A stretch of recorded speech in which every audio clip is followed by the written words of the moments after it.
Viewers, welcome to my channel readers club with Smita. आज हम Napoleon Hill का book practical step to think and grow rich book का 5 chapter का 4 part पढ़ने जा रहे हैं।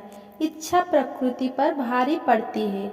इस अध्याय के अंत में मैं एक असाधारण व्यक्ति का परिचय देना चाहता हूँ। मैंने उसे पैदा होने के कुछ मिनट बाद ही पहली बार देखा था। जब वो इस संसार में आया तो कान नदारद था।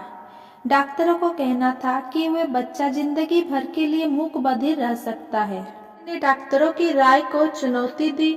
मुझे ऐसा करने का पूरा अधिकार था। मैं बच्चे का पिता था। मैं भी निर्णय पर पहुंचा और राय दी, लेकिन मैंने अपनी राय मौन रूप से व्यक्त की। अपने खुद के दिल में मैंने निर्णय लिया कि मेरा बेटा सुनेगा और बोलेगा।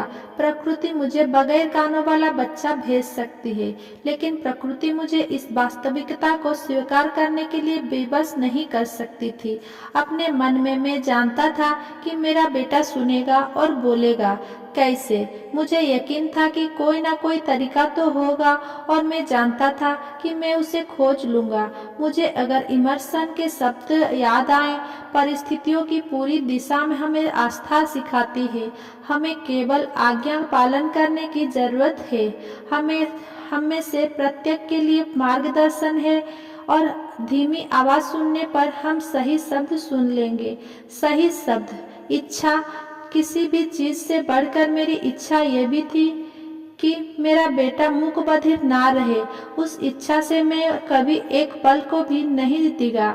कई साल पहले मैंने लिखा था, हमारी एकमात्र सीमाएं वही है जो हम अपने खुद के दिमाग में तय करते हैं। पहली बार मैं सोचने लगा कि क्या वो कथन सच था। मेरे सामने बिस्तर पर एक नवजात शिशु लेटा था जिसके पास सुनने का कोई प्राकृतिक साधन नहीं था।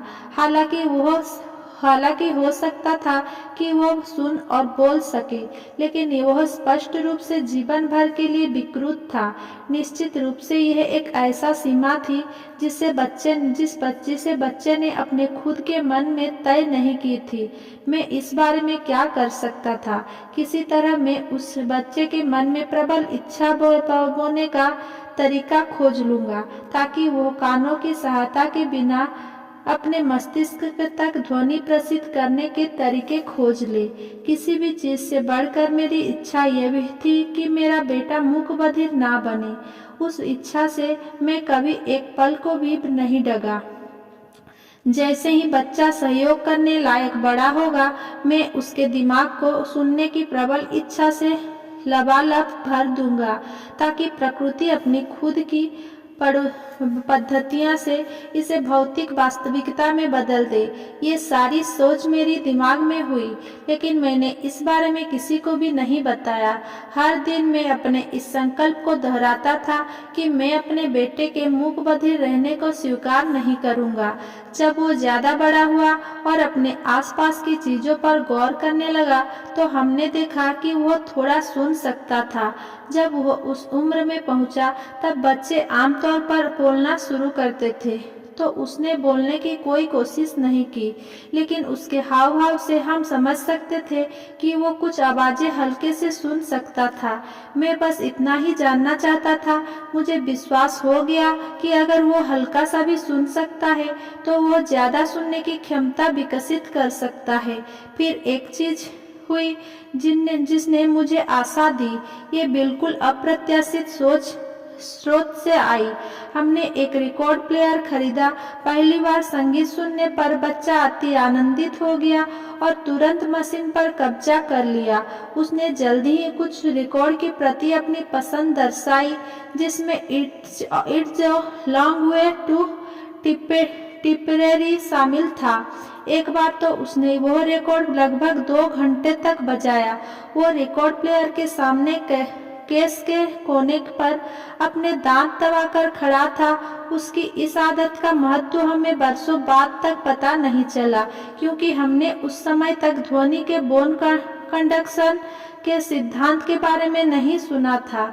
उसके रिकॉर्ड प्लेयर पर कब्जा करने के कुछ समय बाद मुझे पता चला कि वो मेरी बात काफी साफ सुन सकता है, बशर्ते मैं अपने होठ उसकी मेस्टाइड अस्थि या माथे के मूल पर छूकर बोलूं, इन खोजों ने मुझे यह आवश्यक माध्यम दे दिया जिससे मैं अपनी धड़कती इच्छा को वास्तविकता में बदलना शुरू कर सकूं, ताकि मेरा बेटा सुन और बोल सके। उस समय तक उसने निश्चित शब्द बोलने की कोशिश की थी। नजरिया उत्साहवर्धक नहीं था, लेकिन विश्वास के दम पर खड़ी इच्छा असंभव जैसी किसी शब्द को नहीं पहचानती।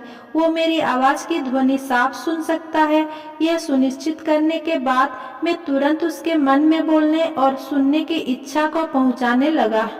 मुझे जल्दी ही पता चला कि बच्चा सोते समय चाव से कहानियां सुनता है, इसलिए मैं ऐसी कहानियां बनाने में जुट गया जो उसमें स्वावलंबन, कल्पना और सुनने तथा सामान्य होने की तीक्ष्ण इच्छा विकसित करे। विश्वास के दम पर खड़ी इच्छा असंभव जैसी किसी शब्द को नहीं पहचानती। खास तौर पर मैंने एक कहानी पर जोर दिया और उसे सुनाते समय हर बार थोड़े नए और नाटकीय रंग भरे। ये कहानी उसके मन में यह विचार बोने के लिए तैयार की गई थी कि उसका कष्ट संकट नहीं बल्कि बहुत मूल्यवान संपत्ति था। मैंने जितने भी दर्शन की जांच की, उसने स्पष्टता से संकेत किया कि हर विपत्ति अपने साथ समान लाभ का बीज लेकर आती है। इस तथ्य के बावजूद मुझे स्वीकार करना होगा कि मुझे जरा भी अंदाजा नहीं था कि यह विपत्ति कभी संपत्ति कैसे बन सकती है। बहरहाल मैंने इस दर्शन को सोते समय की कहानियां में शामिल करने की आदत जारी रखी और आशा की वह समय आएगा जब वो खुद कोई योजना खोज लेगा जिससे यह बाधा कोई उपयोगी उद्देश्य पूरा कर सके। हर विपत्ति अपने साथ समान लाभ का बीज लेकर आती है। तर्क मुझे साफ साफ बता रहा था कि कानों और सुनने की प्राकृतिक साधन की कमी का कोई पर्याप्त परितोषक नहीं हो सकता। विश्वास के दम पर खड़ी आस्था ने तर्क को परे धकेल दिया और मुझे जुटे रहने के लिए प्रेरित किया। जब मैं पीछे पलटकर इस अनुभव का विश्लेषण करता हूँ तो अब मैं देख सकता हूँ कि मेरे बेटे का मुझ पर जो विश्वास था उसकी वजह से भी आश्चर्यजनक परिणाम मिले। उसने मेरी बताई किसी बात पर सवाल नहीं किया। मैंने उसे यह विश्वास दिला दिया कि वो अपने बड़े भाई से ज्यादा लाभप्रद स्थिति में था और वो यह कोई तरीकों से नजर आएगा। मिसाल के तौर पर स्कूल के शिक्षक जब यह देखेंगे कि उसके काम नहीं है तो वे उस पर खास ध्यान देंगे और असाधारण दयालुता दिखाएंगे। उन्होंने हमेशा ऐसा ही किया। उसकी मां ने शिक्षकों से बातचीत करके यह सुनिश्चित किया कि वे उस पर अतिरिक्त ध्यान दें। मैंने उसे यह विश्वास भी दिला दिया कि जब वो अखबार बेचने लायक बड़ा हो जाएगा, उसका बड़ा भाई तब तक अखबार का व्यापारी बन चुका था, तो वो अपने भाई से ज्यादा लाभदायक स्थिति में होगा, क्योंकि लोग उसे अतिरिक्त भुगतान देंगे, क्योंकि वे देख लेंगे कि कान न होने के बावजूद वो कितना प्रतिभाशाली और मेहनती लड़का है। हम धीरे धीरे लगने लगा कि वह बच्चा की श्रवण शक्ति बेहतर हो रही है। यही नहीं, अपनी समस्या के बावजूद उसमें संकोची होने की जरा भी प्रवृत्ति नहीं थी। जब वो लगभग 7 साल का था तो हमें पहला प्रमाण देखा कि उसके मस्तिष्क को पोषण देने की हमारी तकनीक फल दे रही है। कुछ महीनों तक उसने अखबार बेचने की अनुमति के लिए अपनी माँ से मिन्नती की, लेकिन माँ ने हामी नहीं भरी। उन्हें डर था कि बधिरता की वजह से उसका सड़क पर अकेले जाना असुरक्षित था। आखिरकार उसने मामले को खुद के हाथों में ले लिया। एक दोपहर जब वो नौकरों के साथ घर पर अकेला था तो वो किचन की खिड़की से निकलकर जमीन पर पहुंचा और अकेले ही चल दिया। उसने पड़ोस के जूते बनाने वाले से 6 सेंट की पूंजी उधार ली, उससे अखबार खरीदे, उन्हें बेचा, दोबारा निवेश किया और यह काम तब तक करता रहा जब तक कि रात नहीं हो गई। हिसाब किताब करने और अपने बैंकर को 6 सेंट का उधार लौटाने के बाद उसे 42 सेंट का मुनाफा हुआ था। जब हम उस रात घर लौटे तो हमने देखा कि वो बिस्तर पर सो रहा था और पैसे उसके हाथों में कसकर दबे थे।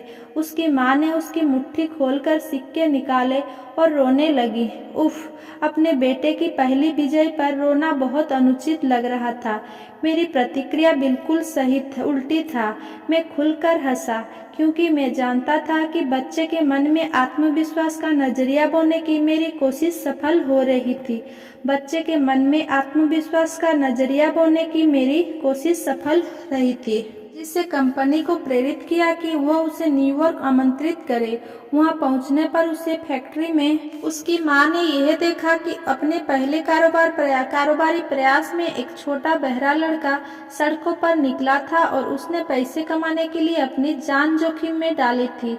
मैंने एक बहादुर महत्वाकांक्षी आत्मनिर्भर छोटा व्यवसायी देखा जिसका खुद पर विश्वास 100% बढ़ गया था क्योंकि वह व्यवसाय में अपनी खुद की पहल पर गया था और जीता था। इस सौदे से मुझे खुशी हुई क्योंकि मैं जानता था कि उसने उपाय कुशलता के गुण का प्रमाण दिया था जो जीवन भर उसके साथ रहेगा।